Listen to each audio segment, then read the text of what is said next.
Assalamualaikum warahmatullahi wabarakatuh.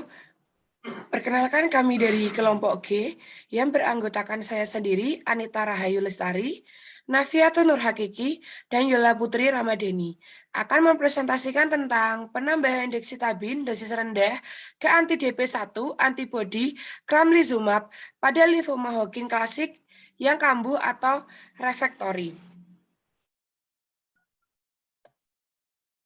Data subjektifnya ada pria dengan berjumlah 15 pasien, perempuan berjumlah 35 pasien dengan umur 12 sampai 66 tahun.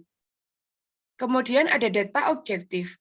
Data objektif ada stadium penyakit saat diagnosis, yaitu stadium 2 dengan 18, stadium 3 dengan 16, dan stadium 4 dengan 52, dan keterlibatan ekstraronodal 55, dan beban tumor sebanyak 39. Kemudian ada laporan pelaksanaan terapi. Yang pertama ada pasien pengobatan anti-DP1 disebut dengan kohort 1, secara acak ditugaskan 1:2 untuk monoterapi camrelizumab atau SHR 1210 sebanyak 200 mg atau dexitabin 10 mg per hari pertama hingga 5, ditambah camrelizumab sebanyak 200 mg hari 8. Terapi kombinasi setiap 3 minggu. Yang kedua ada pasien yang sebelumnya dirawat dengan monoterapi anti-DP1, nivolumab, pembrolizumab, atau lainnya yang disebut dengan kohort 2. Menerima terapi kombinasi dexitabin plus camrelizumab termasuk mereka yang memiliki resistensi primer yang tidak mencapai CR atau complete remission atau remisi lengkap atau respon parsial atau PR dan resistensi yang diduga kambuh atau penyakit perkembangan setelah respon awal untuk anti-DP1, pengobatan dilanjutkan sampai perkembangan penyakit atau toksisitas yang tidak dapat diterima terjadi. Pasien dapat menghentikan pengobatan setelah 1 tahun CR atau complete remission. Kemudian ulasan penting seputar terapi.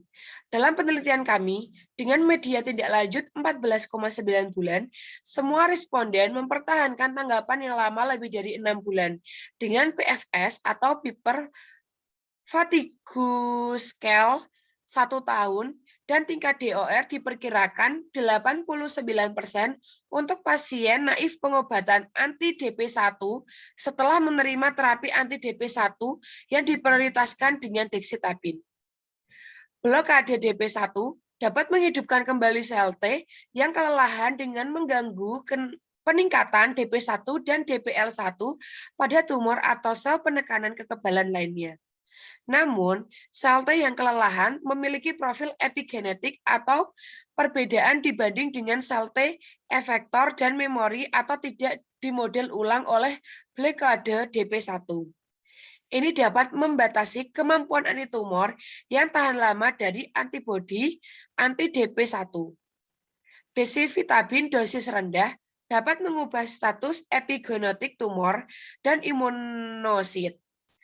Kami sebelumnya mengamati bahwa meskipun pengobatan dexitabin saja tidak cukup pada tumor lanjut, dexitabin dosis rendah mampu meningkatkan aktivitas sel T, mendorong infiltrasi kedua CD8+ dan CD4+ sel T, meningkatkan sensitivitas obat kemoterapi, dan memperluas reseptor sel T perifer pada pasien dengan tumor padat. Oleh karena itu, peningkatan respon antitumor oleh dexitabin plus blokade DP1 dapat dihasilkan dari berbagai mekanisme. Kemudian ada kesimpulan. Kesimpulan dari penelitian ini adalah bahwa pengobatan dexitabin plus camrelizumab aman dan memiliki tingkat CR atau complete remission atau remisi lengkap yang sangat tinggi pada pasien dengan CHL, klasikal Hodgkin lymphoma yang kambuh atau refraktor. Karena aktif kekebalan yang dapat diperlukan untuk terapi berbasis kekebalan, agen pengubah epigenetik dexitabin dapat meningkatkan aktivitas sel T dan dapat memperkuat efektivitas dan durasi respon klinik dengan antibodi anti-DP1. Sekian presentasi dari kelompok kami. Wassalamualaikum warahmatullahi wabarakatuh.